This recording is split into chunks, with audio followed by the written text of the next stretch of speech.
Hello everyone, আমি রিঙ্কিস চ্যানেলে জানাই আপনাদের স্বাগতম।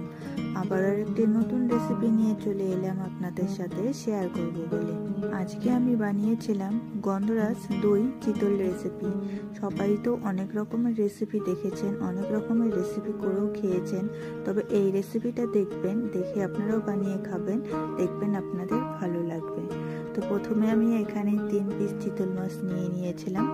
3 পিস চিতল মাছের মধ্যে প্রথমেই আমি যে গন্ধরাজ লেবু থাকে, গন্ধরাজ লেবুর যে সবুজ খোসাটা থাকে, সবুজ খোসাটা ভালো করে গ্রেটারে গ্রেট করে উপরে দিয়ে দিয়েছি। তারপরে দিয়ে দিলাম হালকা একটু লবণ, হালকা একটু হলুদ, আর অল্প একটুখানি সর্ষের তেল।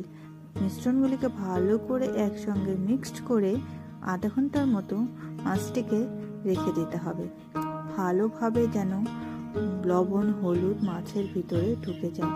আর এখানে গন্ধরাজ দই চিতল রেসিপি বলা হয়েছে কারণ হলো এখানে গন্ধরাজ লেবুটা ব্যবহার করা হয়েছে, তার জন্য এটা গন্ধরাজ চিতল দই রেসিপি বলা হয়েছে। তো বন্ধুরা চলো, এবার যে উপকরণগুলো লাগবে চিতল মাছে দেওয়ার জন্য সেটা হচ্ছে কাঁচা লঙ্কা, সর্ষে, পোস্ত, আদা, পেঁয়াজ আর কাজু বাদাম। এখানে আমি সর্ষেটা আলাদাভাবে রেখে দিয়েছি, ওটা এখানে দেখাতে পারলাম ভিডিওর মাধ্যমে। আর লাগবে হচ্ছে আমাদের টক দই। টক দইটা দেওয়ার জন্য ফ্লেভারটা আর একটু অন্যরকম স্বাদ চলে আসবে। তো প্রথমে আমি মাছটাকে ভালো করে এপিঠ ওপিঠ দুপিঠে ভেজে নিলাম। যেহেতু চিতল মাছের পিসগুলো অনেক বড় বড়, তাই হালকা আঁচ দিয়ে মাছগুলোকে ভালোভাবে ভেজে নিতে হবে।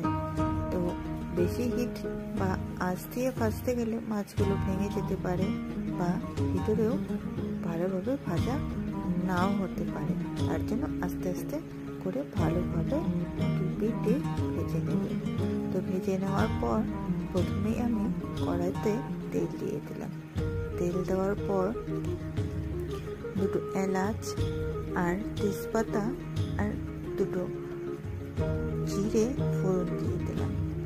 তো জিরে ফোড়ন দেওয়ার পর দিয়ে দিলাম হচ্ছে যে মশলাটা গ্রেট করে রেখেছিলাম সেই মশলাটা। তো এখানে রেসিপি হচ্ছে চিতল মাছের। তো চিতল মাছটা যেরকমই হোক না কেন, রেসিপিটা দেখে মনে হচ্ছে সম্পূর্ণ রেসিপিটাই যেন একটা লোভনীয় রেসিপি, মানে দেখলেই খুব